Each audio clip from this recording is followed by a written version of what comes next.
The British Paras traditions are maintained at their training depot.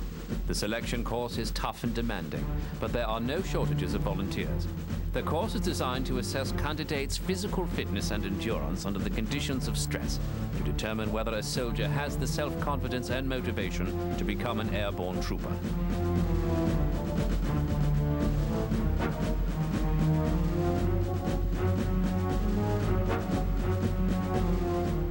We're very lucky that we have our selection, which is physical selection.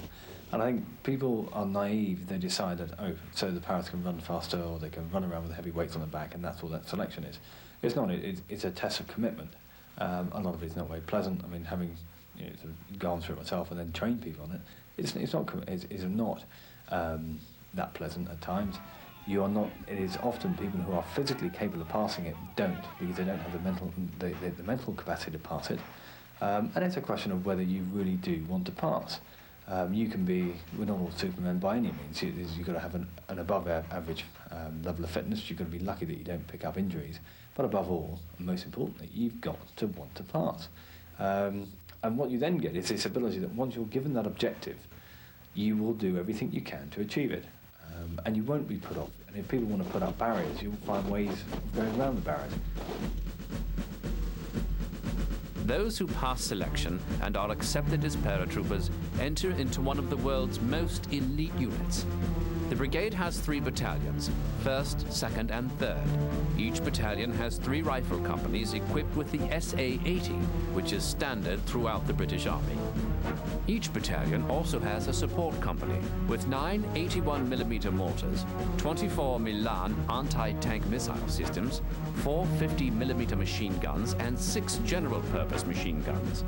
With these weapons, 5 Airborne Brigade is ready for virtually any challenge.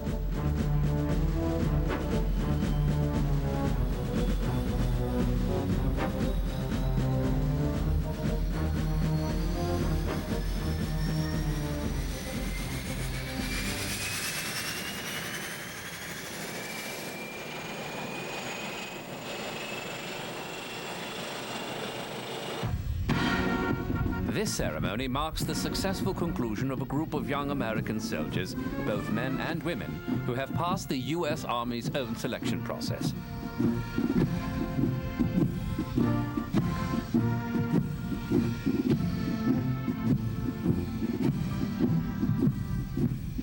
Has directed the platoon sergeant to present the wings. Please feel free to move forward and pin the wings on your new paratroopers. In a moving tribute of the old to the young, airborne veterans are invited to pin the newly won wings on each soldier. Though separated widely by age, they both now have something very important in common. They are both airborne. You'll get aerosol wings also. Not only that, but they've got hundreds of miles. See, that's different. Yeah.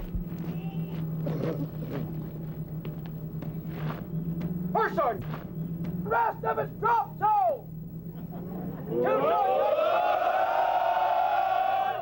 sergeant, take charge, move out for detail. Airborne! Airborne! Airborne! Airborne!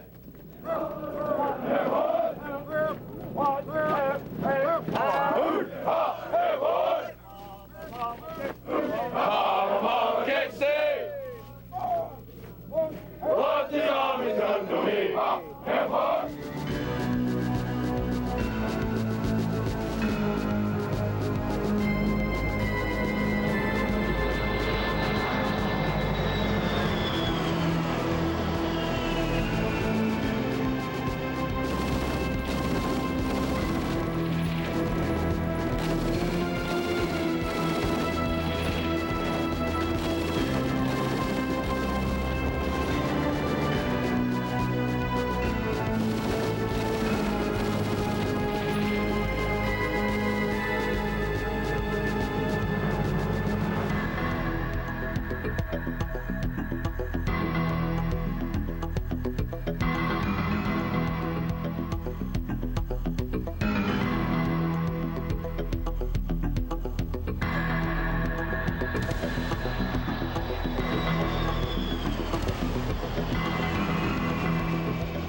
Geronimo, Woe Mohammed, all the way.